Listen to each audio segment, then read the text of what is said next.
suitcases, and he says, what is the connection between wheels and suitcases? But when they were put together, you got the wheeled luggage that we carry these days. One of the examples. And there are many more examples of seemingly disconnected ideas which, when brought together, give rise to something which is new and creative and innovative and makes life simple. He also has, before he comes to nature, if I'm mixing up the sequence, I'm sure you will correct me later. But he deals with the idea of solving problems by asking, what if? What if? And he gives his own examples of having solved problems in FedEx and many other examples where when you ask what if, it leads you to new ideas. Some of you may remember the problem-solving technique of idealization, where you idealize. You know, if you've got a problem in your factory and you're not able to solve it, you first think of the ideal solution. If you're not familiar with the theory of idealization, yeah, that's right. Probably you can Google it. But that deals with how do you find the ideal solution? And if that's not practical, then you start working backwards. And you'll reach a point where you strike a balance between what is practical and what is ideal, and that point becomes the solution. So this what if seems to be something which is similar to that idea of idealization. The book contains several anecdotes, as I said, including the example of children going to school, and when children come back from school, what do mothers ask them? Most mothers ask, what new thing did you learn today?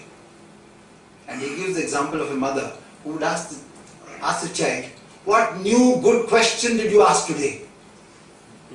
And that was a departure from the regular. Between you and me, I think, as I said, many of us have are familiar with the techniques of creativity and innovation, and many of us apply it, especially those who have a few years experience in industry. But all the same, it's a good read, fresh read, it's a quick read, it's full of wisdom. There's one which struck me particularly, I don't know if I'll be able to find it in a hurry. It says, a bird doesn't sing because it has an answer, it sings because it has a song. And dealing with us executives, it says, executives are constrained not by resources, but by their imagination. More from Madan himself. Please put your hands together to welcome him. First I'd like to thank Geeta. Is she here? Okay. I ran into Geeta 3 years ago, my first trip to Pune, and I did a workshop at La Meridian for about 20 people on my first book, Leading for Innovation.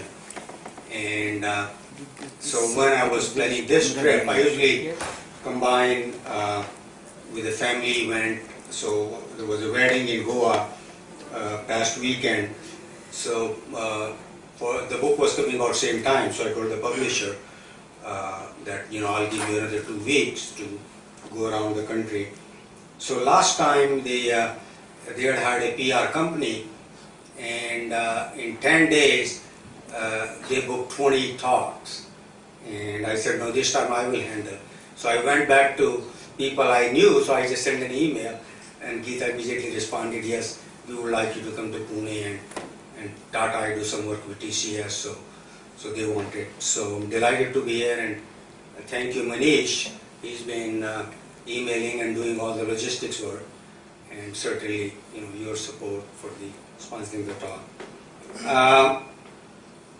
Before I start, I want to thank people in the audience for those of us who went to US like 40 years ago, for making us look good. Because when we first went there, most of the time what you saw in the paper about India was some bus fell somewhere or some news. But last 15 years or so, you pick up Fortune or Business Week, so there is talk about India and China as the growing economy. In fact, it has changed so much. I mean, individually, we did well. You mind if I take off my jacket? As professors or as doctors or managers, but as a community, we were not that recognized. So last year I was doing a workshop at Kellogg at Northwestern. My daughter lives in Chicago, so I do most of my work in Chicago and New York. My son lives in New York.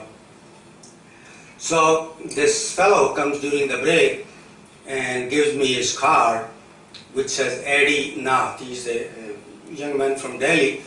But he said, next time, Mr. Birla, you see me, the card would say Aditya Nath.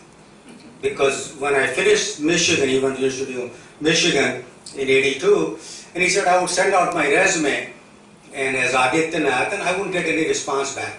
So I changed it to Eddie, so at least I got some call back. But he said now he's in his consulting process engineering, he's about 80 people, does a lot of work with Caterpillar in Peoria. And he said now there is a bigger market value for Indian Aditya Nath. So that's, I'm going to use several examples from FedEx, as Disha mentioned my 22 years. So I would use Madan, that's how they refer to me. And on the last book tour I was speaking at Hyderabad Management Association, and there were about a couple hundred people. And this elderly gentleman stood up and said, why can't they call you Madan? Why did you allow them to call you Madan? And I said, well, I don't know. I mean, let me tell you, before I came to Hyderabad, I spoke at Wipro, and like TCS had a car with a guy waiting, Mr. Birla, welcome. So Wipro had sent a car at Bangalore airport, and I come out and I'm looking with all these guys standing with these boards, and look in the corner, and there is a guy who says, Madam Birla. And I said, that's me. So whether any spelling or wherever, I said, doesn't matter to me, as long as we communicate. And as Krishnan mentioned, what you will hear, you may have read. Can we start the slideshow? Nothing new or shattering, but as he said, that innovation has almost become a buzzword. You hear about it, and it goes over your head. So what I hope to do is share with you some practical application. So the book is more of an how-to book than why we need to innovate. Everybody knows we need to innovate. So you see these four pictures, and these were the four cities I have been in the last 12 months. Can you tell me what the first picture is? Moscow. The second one, kind of hard. That's a resort in Antalya, Turkey, on Mediterranean. Somebody had an off-site meeting and they were looking for a keynote speaker. I said, I'll come. So, and then of course, Bangkok and India. So how many people would like to travel all over the world and let somebody else pay for that vacation? So that's what we're going to talk about, the secret of doing that.